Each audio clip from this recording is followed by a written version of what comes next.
Hello everyone, मैं doctor love के कटारिया।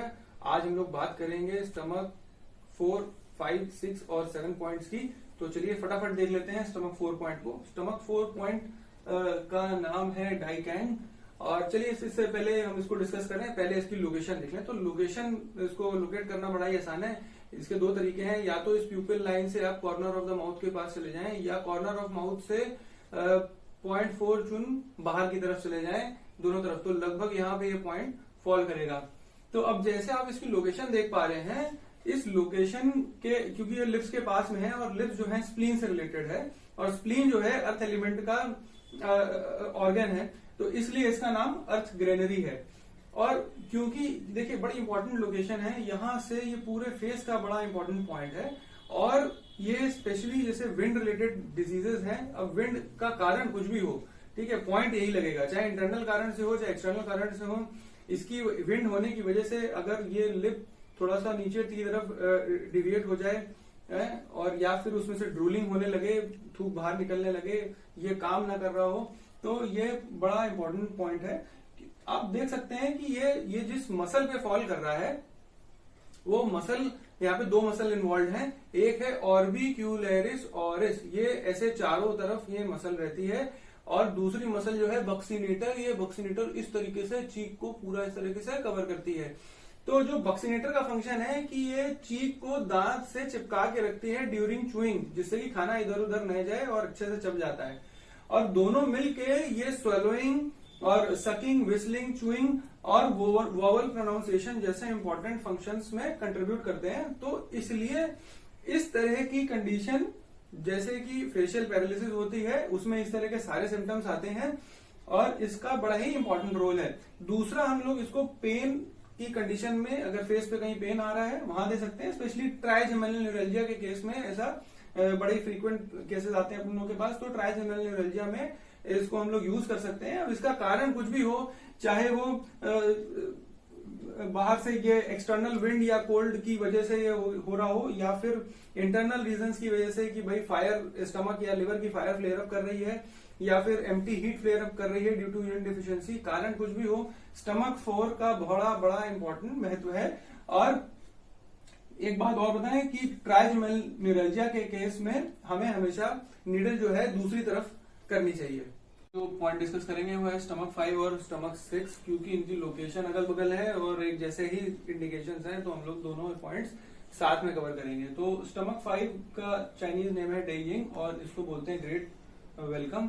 आइए देख लेते हैं इसकी लोकेशन क्या है। तो ये जॉ है, लोअर जॉ है, ये मैंने बनाया है।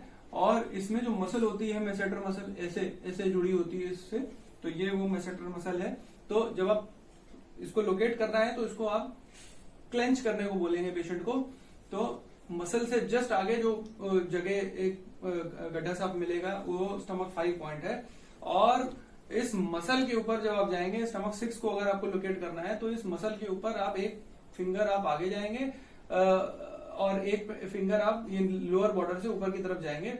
तो ये स्टमक 6 पॉइंट बिल्कुल मसल पे एंगल ऑफ द मैंडिबल के पास ये पॉइंट मिल जाएगा। तो चलिए स्टमक 6 को देख लेते हैं। स्टमक 6 जो है, इसका नाम है जायचे और इसका नाम है जॉ बोन, मतलब होता है जॉ बोन। और किस जॉ की बात कर रहा है, सीधी सी बात है, लोअर जॉ की बात कर रहा है।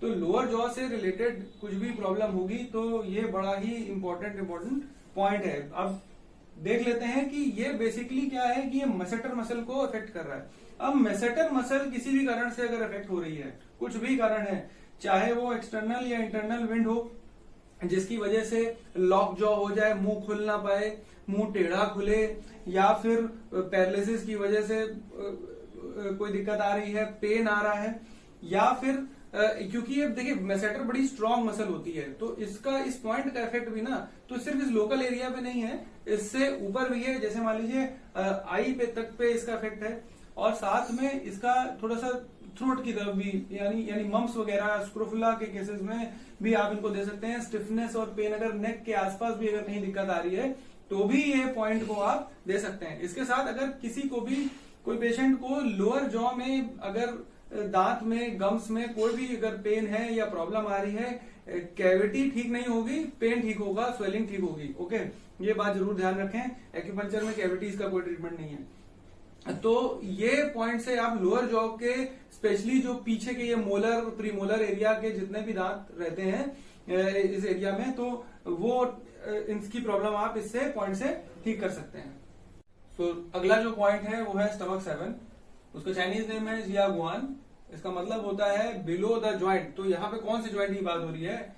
इसको बोलते हैं टीएमजे यानी टेम्पोरोमैंडिबुलर ज्वाइंट। इस ज्वाइंट की बात हो रही है। तो आइए थोड़ा डायग्राम में देख लें कि ये जाइगोमेटिक प्रोसेस होता है, जाइगोमा होता है ये बोन, और यहां से ये एक बोन जा रही होती है, इसको जाइगोमेटिक प्रोसेस बोलते हैं। और इधर से यहाँ पे एक ज्वाइंट बनता है, कॉन्डाइलर प्रोसेस। मैंडिबल में दो प्रोसेस होते हैं, कोरोनाइड होता है, कॉन्डाइल होता है, दो प्रोसेस होते हैं ऐसे। तो ये जो कॉन्डाइल प्रोसेस के साथ ये जो ज्वाइंट बनता है इसको टेम्पोरोमैंडिबुलर ज्वाइंट बोलते हैं। तो इस ज्वाइंट के बिलो ये पॉइंट पड़ता है। तो अगर इसको लोकेट करेंगे तो कैसे करेंगे कि यहां से आप आगे जाएंगे। ओके, तो यहाँ पे थोड़ा मुंह चला के और बंद करेंगे तो ये जाइगोमा के नीचे, जाइगोमेटिक प्रोसेस के नीचे जो आपको एक डिप्रेशन सा फील होगा, तो मुंह माउथ ओपन और बंद करने में, तो ये है स्टमक 7 पॉइंट। ओके, अब इसकी आप लोकेशन देखिए और लोकेशन के हिसाब से आपको इसके सब फंक्शन समझ में आ जाएंगे। ये इसकी जो लोकेशन है ईयर के पास है। तो ईयर रिलेटेड प्रॉब्लम्स में हम इसको दे सकते हैं, चाहे वो डेफनेस है, टेनाइटिस, पेन या कुछ डिस्चार्ज हो रहा है। इसका दूसरा कारण ये भी है कि यहाँ से ये जो है स्टमक और गॉल ब्लैडर का मीटिंग पॉइंट है।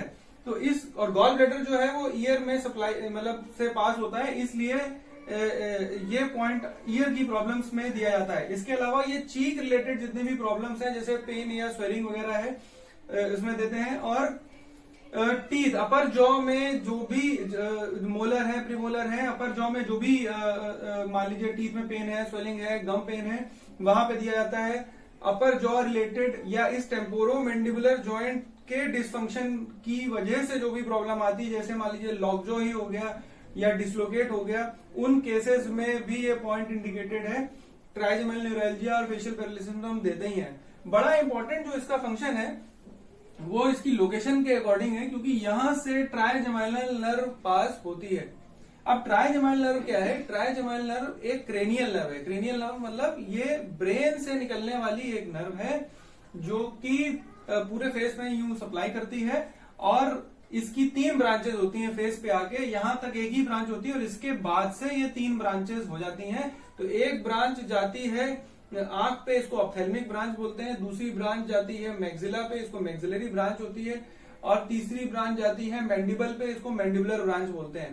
तो ट्राइजेमिनल न्यूरैल्जिया ये इसी की नर्व की प्रॉब्लम है। तो आप इसकी लोकेशन के हिसाब से भी आप कौन सी ब्रांच इसकी इफेक्ट हो रही है उसके हिसाब से भी आप पॉइंट दे सकते हैं। तो मेरा स्टमक 7 एक पॉइंट रखेंगे। अगर ऑप्थेल्मिक ब्रांच है तो यू याओ एक पॉइंट होता है, एक्स्ट्रा पॉइंट यहाँ पे आईब्रो पे, सेंटर पे, तो वो आप दे सकते हैं। अगर मैक्सिलरी ब्रांच इफेक्ट हो रही है तो स्टमक 7 के साथ स्टमक 2 आप दे सकते हैं। और अगर मैंडिबुलर ब्रांच भी इफेक्ट हो रही है तो आप CV24 पे लोकल पॉइंट की तरह और मेन स्टमक 7 को पॉइंट को रख के आप दे सकते हैं। अगर अपर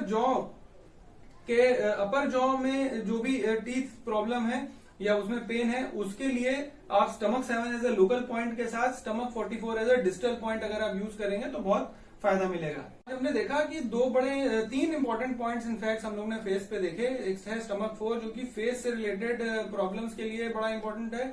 और दूसरा हमने देखा स्टमक 6। स्टमक 6 जो है वो लोअर जॉ की कोई भी प्रॉब्लम के लिए इंपॉर्टेंट पॉइंट है। और स्टमक 7 जो है वो अपर जॉ की कोई भी प्रॉब्लम के लिए बड़ा ही इंपॉर्टेंट पॉइंट है। Thank you.